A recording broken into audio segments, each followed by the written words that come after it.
BBC News with Neil Nunes.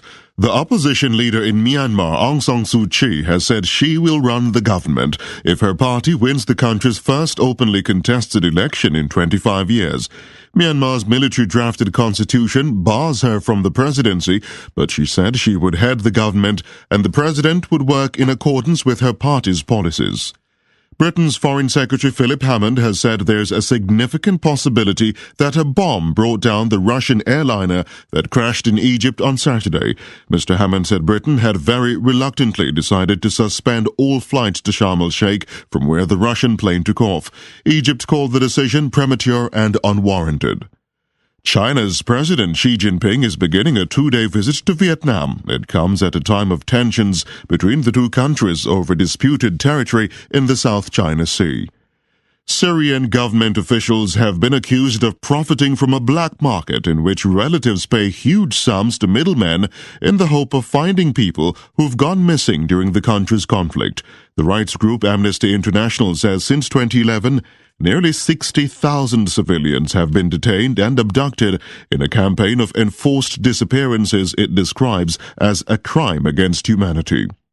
Sierra Leone has begun celebrations in the run-up to declaring the country free of Ebola on Saturday, but medical workers say that up to 80% of people who survived the virus are suffering complications such as joint pains and fatigue.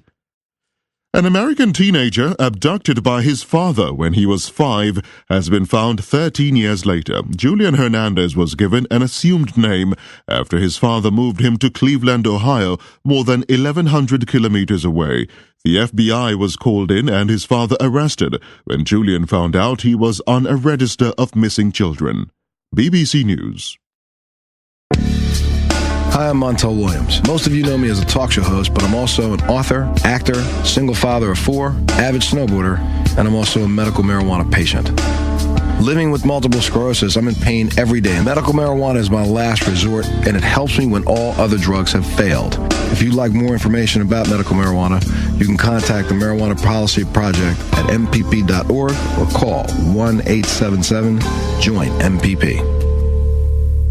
From Feature Story News in Washington, I'm Kate Fisher. British Prime Minister David Cameron will hold talks with Egyptian President Abdel Fattah al-Sisi on Thursday at Downing Street, just a day after the UK halted all flights into the Red Sea resort of Sharm el-Sheikh amid security concerns. British officials now say there is a significant possibility that an explosive device brought down the Russian Metrojet plane that crashed in the Sinai on Saturday, killing all 224 people on board. From London, Catherine Drew reports. The move to halt all UK flights to Sharm el-Sheikh, a favourite with British tourists, is a significant blow to Egypt's vital tourism industry and an embarrassment for the Egyptian authorities. All flights were suspended after a team of British security experts analysed security at the airport Wednesday, prompting the government to advise against all but essential travel through the airport.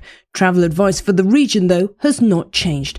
This is likely to dominate talks at Downing Street as the two leaders meet to discuss security concerns relating to Islamic State militants and the situation in Syria and Iraq.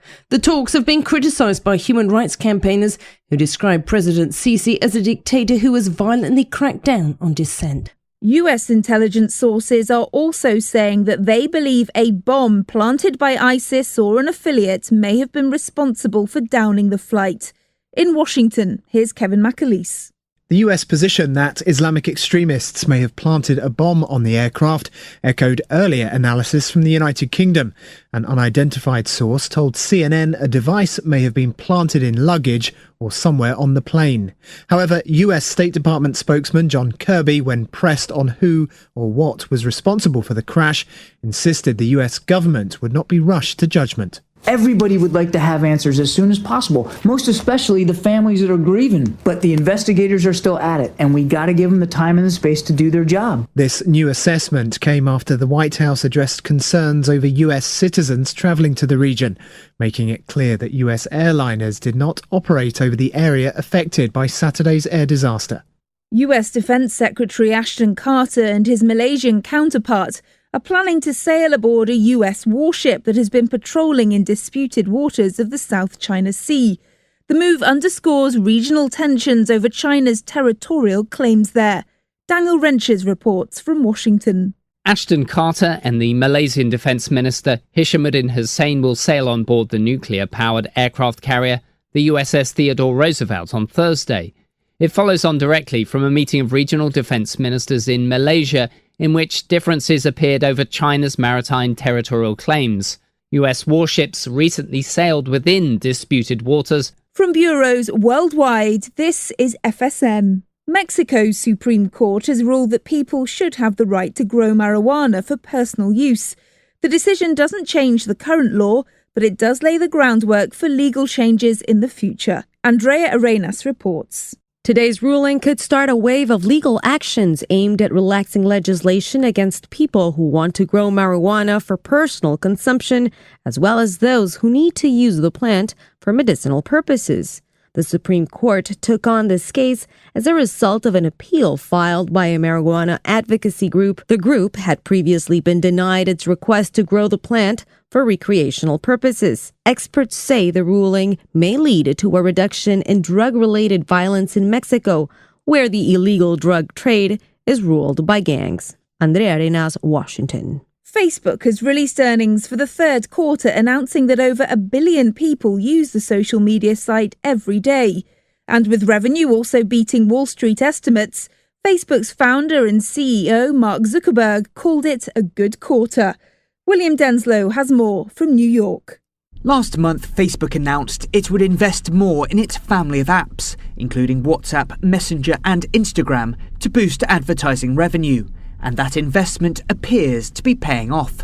Ad revenue was up at $4.3 billion this quarter, especially boosted by Facebook's video advertising. Thanks to spending on projects like virtual reality, costs and expenses for Facebook were up at 68% from last year. But total revenue was still up 41% at $4.5 billion. Monthly active user growth was also up 14% from last year, with over 1.5 billion people using the site each month, with over 1 billion people now logging on each day. William Denslow, New York. And that's the latest feature story news. Kate Fisher reporting. Puff, puff, share it with a friend. CannabisRadio.com. From the Sky News Centre at 7, 20,000 British holidaymakers are stranded in Sharm el-Sheikh after all flights to and from the UK were suspended indefinitely. Egyptian authorities have reacted angrily to the move, which follows a warning that the Russian plane that crashed on Saturday is likely to have been brought down by a bomb.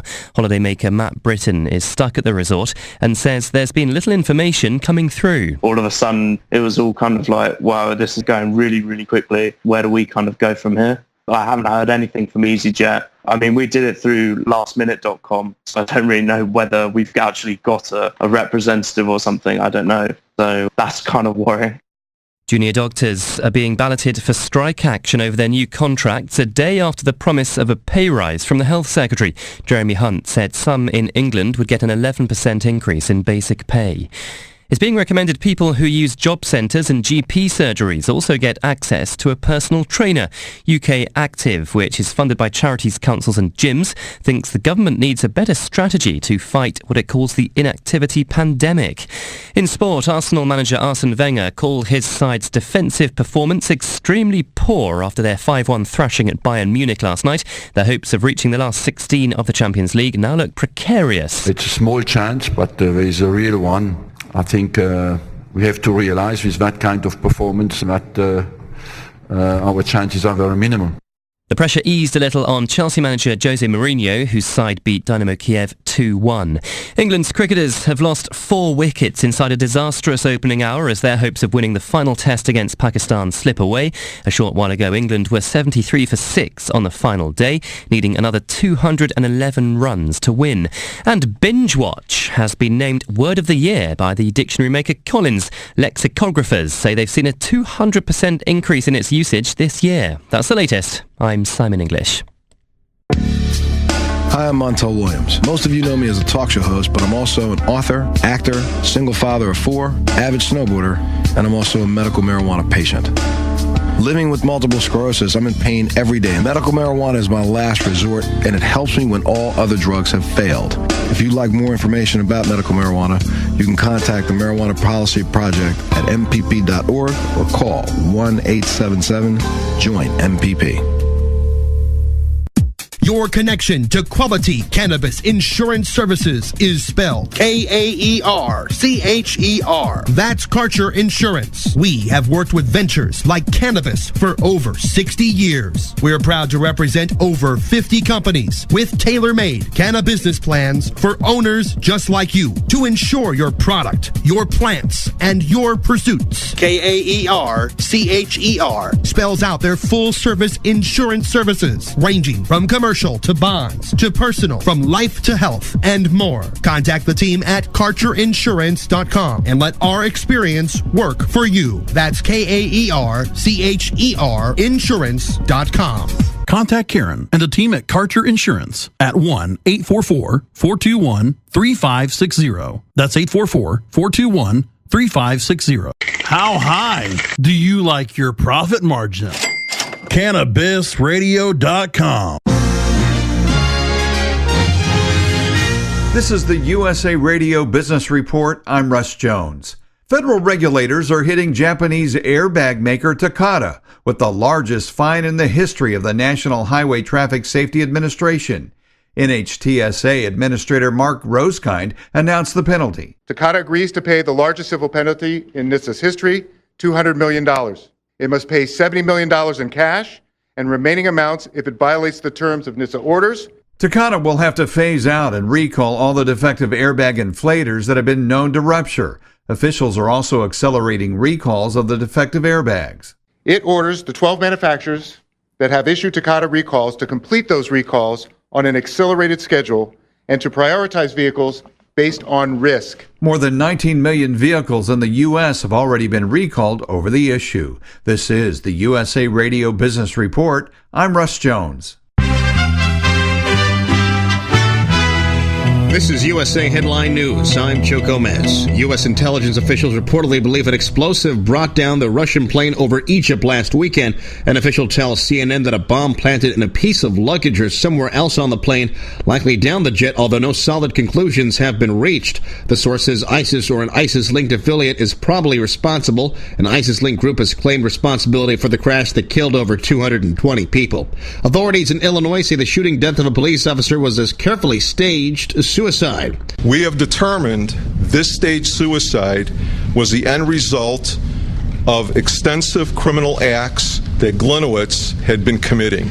Lake County Major Crimes Task Force spokesperson George Filinko says an overwhelming amount of evidence shows Lieutenant Charles Joseph Glinowitz had been stealing and laundering money from the police department for the past 7 years. This is USA Headline News. Turn down that radio! If you finally decided to address your hearing loss, the MD Hearing Aid Air is a medical-grade hearing aid that costs up to 90% less than traditional hearing aids. Designed by a Chicago doctor, the MD Hearing Aid Air has a sleek, nearly invisible profile. This digital hearing aid incorporates technology and features found in hearing aids costing thousands of dollars. The Air offers advanced noise reduction, making speech clearer and virtually eliminating annoying background noise. 3 environmental settings put you in control. You select the best setting for your location. Call 1-800-485-4408. Over 100,000 satisfied customers have already made the call. Call right now for our exclusive 45-day risk-free trial and get free shipping and a year's worth of free batteries, a $50 value. Call MD Hearing Aid at 1-800-485-4408. Satisfaction guaranteed. That's 1-800-485-4408. Rutgers is trying to start a center to give services to adults with autism. Scott Pringle has more. The government provides for youngsters with autism, but services dry up when they become adults. Former media executive Mel Karmazin is helping fundraise to open a center at Rutgers University to provide jobs for those with autism. Every part of the university has agreed that this is a very worthwhile project and are all in on the idea of providing jobs where adults with autism could be trained. They're on their way to raising $35 million to fund 2 buildings that would establish a support program. It would help those with autism with social interactions and independent living. A new poll shows Republican presidential candidates Donald Trump and Ben Carson in a virtual dead heat. The latest Quinnipiac University poll gives Trump 24% support among likely GOP voters. Carson has 23%. Florida Senator Marco Rubio is